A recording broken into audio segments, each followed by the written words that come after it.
Fala, soldado, no vídeo de hoje nós vamos fazer uma análise de relacionamentos cristãos, é isso mesmo. Vamos analisar aqui como que tá a visão, aquela galera que é mais conservadora. Será que essa nova onda, né, do liberalismo já acabou atingindo essa galera também? Vamos analisar aqui.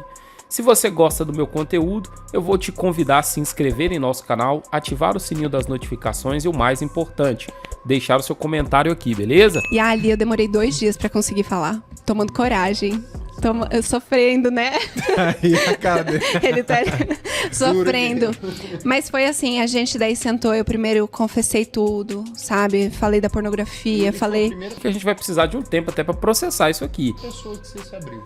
Além dessas amigas que estavam no café, né? Elas estavam em 3. E uma delas eu nem conheci, então olha só.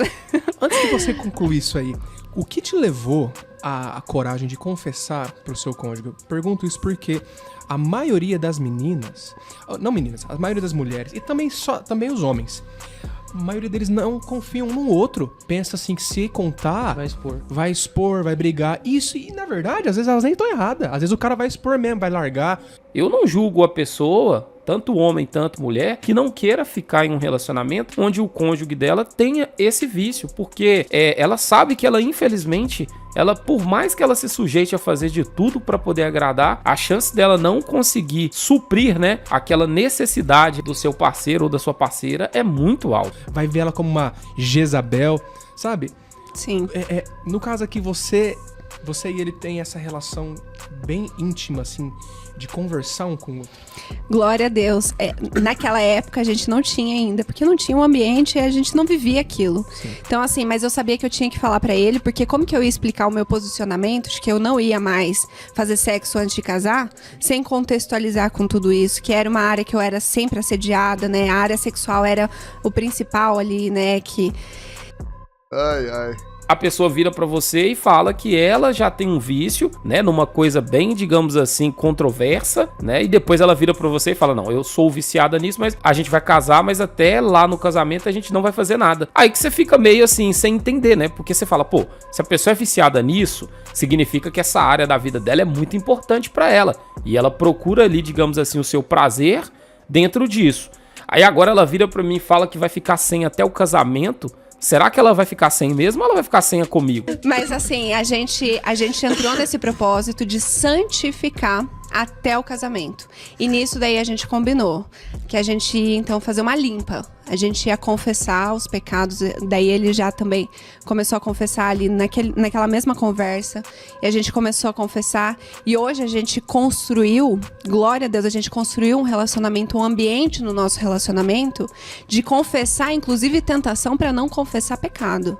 Então assim, tem pecados, que aconteceram quando eu tinha 17 anos, a gente confessa um pro outro. Então a gente consegue perceber aqui alguma das características que tem acontecido nos relacionamentos cristãos. Muitas delas, né, antes de entrar na igreja, viveram no carrossel. Se você vê resistência, né, no seu cônjuge, e não é algo fácil de fazer, né, eu era mais cara de pau, assim, né? Então, eu via que, ele não gostava de puxar muito, então eu falava, amor, vamos sentar aqui, porque eu preciso confessar. Essa semana, um cara me olhou assim na academia, e quando eu vi, eu tava olhando de novo, e não... Então, funciona assim, soldado. O cara olhou na academia, e ela, quando foi ver, estava olhando de novo. Olha que gracinha, né? Como que elas não conseguem colocar a própria responsabilidade nos atos dela. Esse fato de você confessar tudo, no fundo mesmo, não seria assim uma forma de você tentar não ser responsabilizado pelo seu erro? Fica aquela coisa assim, olha, eu errei, mas eu tô te contando. Olha que legal, olha que hombridade da minha parte. Sei o quê. E aí, quando eu vi na rede social, eu ali tava olhando e não sei o quê. Então, não, sem querer o cara me olhou. Sem querer eu fui lá na rede social e tava lá olhando ele. Ué, então peraí, aconteceu uma troca de redes ali, mas foi tudo sem querer. E eu estou te contando. Olha pra você ver que legal. Olha que bacana. Então eu puxava o assunto porque isso encorajava a outra pessoa de também falar, poxa, eu também caí nisso, naquilo, olhei pra pessoa, não sei o que, tal. Então a gente criou esse ambiente e assim, nos primeiros meses, onde estava muito sensível à questão dos gatilhos, toda semana a gente puxava Como que foi essa semana? Como tá sendo? Imagina aí você aí, né, o tanto de coisa aí que não acontecia durante a semana, né, cara? Será que realmente duas pessoas que estão nessa vibe, elas estão preparadas pra se casar? Acha não que você contou, né? Porque se eu penso assim, masculinidade frágil. O cara, se escutar que a mulher observou um outro homem na academia, tem que ser macho. Isso aí não é questão de ser macho, cara. Isso é questão de ser bobo. Ué, é simplesmente, cara, se você tem uma esposa, a mínima das coisas que você vai esperar dela é respeito. É óbvio que nenhum homem quer se casar com uma mulher e ouvir dela mesma que ela tava desejando o outro, olhando o outro na academia. Isso aí, meu amigo, é o fim dos tempos, né? Como pode a pessoa considerar um casamento desse ser cristão, hein? Sim. Não é verdade? É verdade. Não, eu falo isso sem zoeira mesmo. Na verdade, você tem que ser macho. Tipo assim, de você dar a ela esse espaço, dar a ela esse conforto. Tipo assim, pode vir falar comigo. Vai dando esse espaço aí, daqui a pouco você sabe o que ela vai fazer com esse espaço, né? Pode confiar em mim. Sim. E não ficar com esses olhos de religiosidade, Sim. sabe? Tipo assim, falar assim, nossa, como se ele tem que ser tudo que você Eu não vê. sou suficiente, que você tava olhando pra outra pessoa e não sei o quê. Aí vem toda aquela manipulação emocional, né? Mulher gosta de fazer muito isso, né? Isso aí geralmente são elas que fazem, né, soldado? Homens geralmente não fazem isso. O máximo que o cara iria chegar ali e falar ó, infelizmente você não se respeita, você não serve pra ser minha esposa e ponto final. Então, assim, poxa, você tava olhando pra outra pessoa, por quê?